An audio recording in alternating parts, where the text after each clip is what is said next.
Hi students, आज हम लोग मध्यकालीन भारत में भारत पर अरबों के शासन के बारे में देख रहे हैं। तो सर्वप्रथम मोहम्मद बिन कासिम के नेतृत्व में अरब वासियों ने भारत पर पहला सफल आक्रमण किया और सिंध पर इन्होंने अपना पहला विजय प्राप्त किया 712 ईस्वी में। जिस समय में इन लोगों ने सिंध पर विजय प्राप्त किया उस समय में सिंध के शासक दाहिर थे। अरबवासी जो भारत पर आक्रमण किया उसका जो प्रमुख उद्देश्य था वो यहाँ के धन दौलत को लूटना तथा इस्लाम धर्म का भारत में प्रचार प्रसार करना था। अब देख लीजिए, इसमें 4 ही पॉइंट दिया हुआ है। ये लुसेंट के बुक से हम आपको बता रहे हैं, मध्यकालीन भारत लुसेंट के जीके से। तो इसमें 4 ही पॉइंट दिए गए हैं। पहला कि सर्वप्रथम मोहम्मद बिन कासिम के नेतृत्व में अरब वासियों ने पहला सफल आक्रमण किया था भारत पर और 712 ईस्वी में इन्होंने सिंध पर विजय प्राप्त की। दूसरी बात हो गई। तीसरी बात, जिस समय में इन्होंने सिंध पर विजय प्राप्त की उस समय में सिंध पर दाहिर का शासन था। चौथी बात, अरबवासी जो भारत पर आक्रमण किए उसका मुख्य उद्देश्य ये था कि यहाँ की धन संपत्ति को लूटना तथा यहाँ पर इस्लाम धर्म का प्रचार प्रसार करना। एक बार आप फिर देख लीजिए, अरबवासी मोहम्मद बिन कासिम के नेतृत्व में पहली बार भारत पर आक्रमण किए जो सफल रहा। इन्होंने सिंध पर 712 ईस्वी में विजय प्राप्त की। 712 ईस्वी याद रखेंगे। जिस समय में इन्होंने सिंध पर विजय प्राप्त की उस समय में सिंध के शासक दाहिर थे और अरबवासी जो भारत पर आक्रमण किया उसका मुख्य उद्देश्य था यहाँ के धन दौलत को लूटना और इस्लाम धर्म का भारत में प्रचार प्रसार करना। अब आ जाती है बात मोहम्मद गजनी की। तो सर्वप्रथम आपको ये जानना होगा कि ये महमूद गजनी था कौन। महमूद गजनी का, मोहम्मद गजनी नहीं, महमूद गजनी। अब देखिए, अलप्तगीन नाम का एक तुर्क सरदार था। कहानी की तरह से समझ लीजिए, अलप्तगीन नाम का एक तुर्क सरदार था और वही गजनी साम्राज्य का संस्थापक था। अलप्तगीन का एक गुलाम था। गुलाम तो था ही, उसी गुलाम से उसने अपनी बेटी की शादी कर दी अलप्तगीन ने। तो वही गुलाम इसका दामाद भी हो गया। तब आप सुन लीजिए, उस गुलाम का नाम था सुगुप्तगीन। तो अलप्तगीन का गुलाम और दामाद सुगुप्तगीन, अब उसका बेटा हो गया महमूद गजनी। अर्थ हुआ कि अलप्तगीन का नाती हो गया महमूद गजनी। महमूद गजनी के पिता का नाम क्या नाम था? सुगुप्तगीन। सुगुप्तगीन था। देख लेते हैं, सुबुक्तगीन। सुबुक्तगीन। सुबुक्तगीन के ससुर थे अलप्तगीन। एक बार फिर से समझ लीजिए, अलप्तगीन एक तुर्क सरदार था जिसका एक गुलाम था और बाद में वही गुलाम से अलप्तगीन ने अपनी बेटी की शादी कर दी। तो वो आदमी, एक ही आदमी, इसका गुलाम और दामाद दोनों हुआ और उसका नाम था सुबुक्तगीन और उसका बेटा, सुबुक्तगीन का बेटा था महमूद गजनी। अब आ जाती है, जिस समय में महमूद गजनी के पिताजी थे उस समय में महमूद गजनी जो थे ये आपको खुरासान का शासक था। जगह का नाम था खुरासान, वहाँ पर शासक बना था महमूद गजनी अपने पिता के शासनकाल में। अब 27 साल की अवस्था में 997 ईस्वी में महमूद गजनी सर्वप्रथम राजगद्दी पर बैठा और उस समय बगदाद के खलीफा, उनका नाम था अल आदिर बिल्लाह, ने इनके पद को स्वीकृति प्रदान करते हुए इन्हें 2 उपाधि से नवाजा। एक उपाधि का नाम था यमीन उद दौला, यमीन उद दौला, और दूसरा उपाधि था यमीन उल मिल्लाह, यमीन उल मिल्लाह। तो इस बात को आप समझ लीजिए, महमूद गजनी को राजगद्दी मिलने की स्वीकृति देने के साथ साथ बगदाद के खलीफा अल आदिर बिल्लाह ने महमूद गजनी को 2 उपाधि दिया, यमीन उद दौला और यमीन उल मिल्लाह।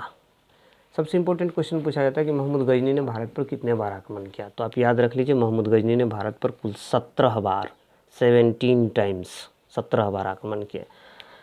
भारत पर इनका पहला आक्रमण 1001 ईस्वी में हुआ था, वहाँ के शाही राजा जयपाल के विरुद्ध में, और उसमें जयपाल ही पराजित हो गया था। इसके बाद इनका जो एक ठो और आक्रमण हुआ था वो 1008 ईस्वी में हुआ था नगरकोट के विरुद्ध, जिसमें मतलब ये जो युद्ध था ये मूर्तिवाद के विरुद्ध पहली इसकी सफल जीत थी मोहम्मद गजनी की। उसके बाद इन्होंने थानेसर के चक्रस्वामिन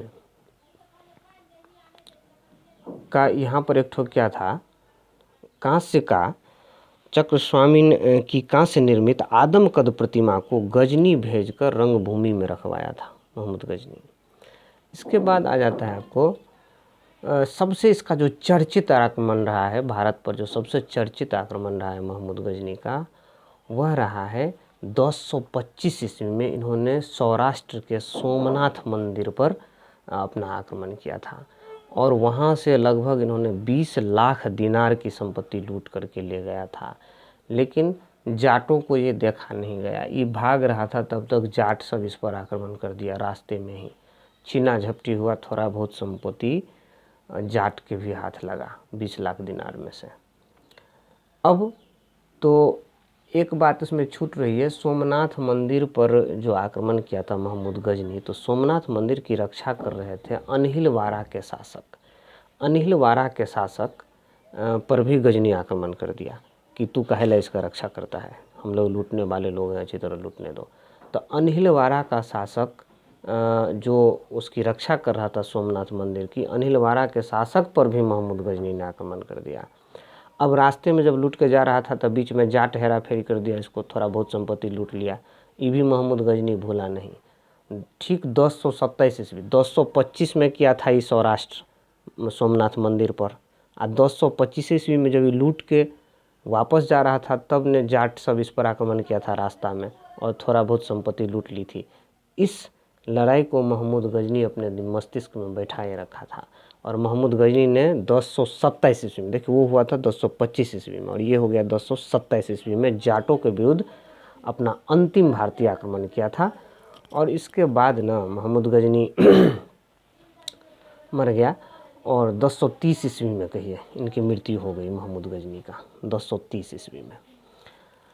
अलबरूनी, फिरदौसी, उतबी और फरूखी नाम रखेंगे। अलबरूनी, फिरदौसी, उतबी और फरूखी, ये सब मोहम्मद गजनी के दरबार में रहते थे। अलबरूनी, फिरदौसी, उतबी और फरूखी, ये सब रहते थे मोहम्मद गजनी के दरबार में। अब एक ठो और राजा इस पेज में आ जाता है जिसका नाम है मोहम्मद गोरी। तो मोहम्मद गजनी के शासन क्षेत्र में ही एक जगह था जिसका नाम था गौर। तो मोहम्मद गोरी 1173 ईस्वी में गौर का शासक बना। मोहम्मद गोरी बना था।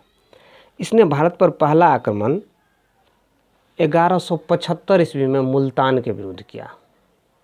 मोहम्मद गोरी ने भारत पर पहला आक्रमण 1175 ईस्वी में मुल्तान के विरुद्ध किया। उसके बाद मोहम्मद गोरी का जो दूसरा आक्रमण था भारत का, वो 1178 ईस्वी में पाटन गुजरात पर, यहाँ का शासक भीमटू ने गोरी को बुरी तरह पराजित किया। देखिए अब मोहम्मद गोरी भारत पर मुख्य रूप से इसका दिखाया गया, ऊपर में जो भी हम बताएं वो दो बात बताएं। पहला कि इसने भारत पर पहला आक्रमण 1175 ईस्वी में किया था मुल्तान के विरुद्ध। दूसरा, इन्होंने 1178 ईस्वी में किया था भारत पर जो आक्रमण, वो पाटन गुजरात पर किया था और वहाँ का शासक था भीमटू, वो गोरी को बुरी तरह पराजित किया था। मोहम्मद गोरी से जुड़े हुए जो प्रमुख युद्ध हैं वो है, पहला है तराइन का प्रथम युद्ध 1191 ईस्वी। तराइन का प्रथम युद्ध 1191 ईस्वी मोहम्मद गोरी और पृथ्वीराज चौहान के बीच हुई थी। इसमें पृथ्वीराज चौहान जीते थे। अब फिर आता है तराइन का द्वितीय युद्ध, क्योंकि गोरी हार गया था, वो सब हारना जानता नहीं था, फिर आक्रमण किया। तराइन का द्वितीय युद्ध इसका नाम हुआ, वो 1192 ईस्वी में। पहला तराइन का प्रथम युद्ध हुआ था 1191 ईस्वी में, जिसमें पृथ्वीराज चौहान जीत गया था। अब फिर 1192 ईस्वी में मोहम्मद गोरी ने वही तराइन का युद्ध किया, तो इसको तराइन का द्वितीय युद्ध कहते हैं, और इसमें मोहम्मद गोरी जीता। उसके बाद चंदावर का युद्ध आता है, तो चंदावर का युद्ध 1194 ईस्वी में हुआ था, जिसमें जयचंद और मोहम्मद गोरी के बीच हुआ था, जिसमें भी गोरी विजयी रहा था। मोहम्मद गोरी अपना जितना जीता हुआ शासन था वो अपने गुलाम सेनापतियों को दे देता था, और वह फिर से गजनी वापस लौट गया। 15 मार्च 1206 ईस्वी को मोहम्मद गोरी की मृत्यु हो गई। इस पेज में इतना ही है। एक बार मैं चाहता हूँ कि इसका एक ठो क्विक रिवीजन हो जाए मोहम्मद गजनी से, या फिर पूरा पेज का ही हो जाए, तो आप देख लीजिए, शॉर्टकट में दिखा रहा हूँ। मोहम्मद बिन कासिम के नेतृत्व में अरब वासियों का भारत पर पहला सफल आक्रमण रहा था। आप एक ठो ऐसा करेंगे कि पेज पर आप एक ठो डेट भी लिख सकते हैं।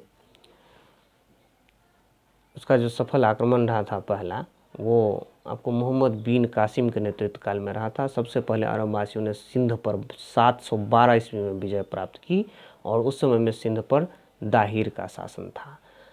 अरबवासी भारत पर जो आक्रमण कर रहे थे, इसका प्रमुख उद्देश्य था यहाँ की धन दौलत को लूटना और यहाँ पर इस्लाम धर्म का प्रचार प्रसार करना। अब एक ठो नया आदमी महमूद गजनी आएगा। ये आएगा कहाँ से, पहले वो देखिए। अलप्तगीन नाम का एक तुर्क सरदार था, और यही गजनी साम्राज्य का संस्थापक था। अलप्तगीन का एक ठो गुलाम और दामाद था, जिसका नाम था सुबुक्तगीन, और सुबुक्तगीन का बेटा था महमूद गजनी। तो महमूद गजनी अपने पिता के शासनकाल में खुरासान का शासक था, और 27 वर्ष की अवस्था में 997 ईस्वी में 27 वर्ष की अवस्था में 997 ईस्वी में महमूद गजनी राजगद्दी पर बैठा। तो उस समय में बगदाद के खलीफा, उनका नाम था आपको ये अल आदिर बिल्लाह ने इनको राजा बनने की स्वीकृति देते हुए इन्हें 2 उपाधि दिया था, एक तो यमीन उद दौला और एक यमीन उल मिल्लाह। महमूद गजनी ने भारत पर कुल 17 बार आक्रमण किए। इन्होंने पहला सफल आक्रमण 1001 ईस्वी में किया था, और जयपाल के विरुद्ध किया था, और जयपाल इसमें हार गया था। दूसरा युद्ध जो इन्होंने किया था वो 1008 ईस्वी में नगरकोट में किया था, जिसको मूर्तिवाद के विरुद्ध पहली सफल जीत इसको कहा जाता था।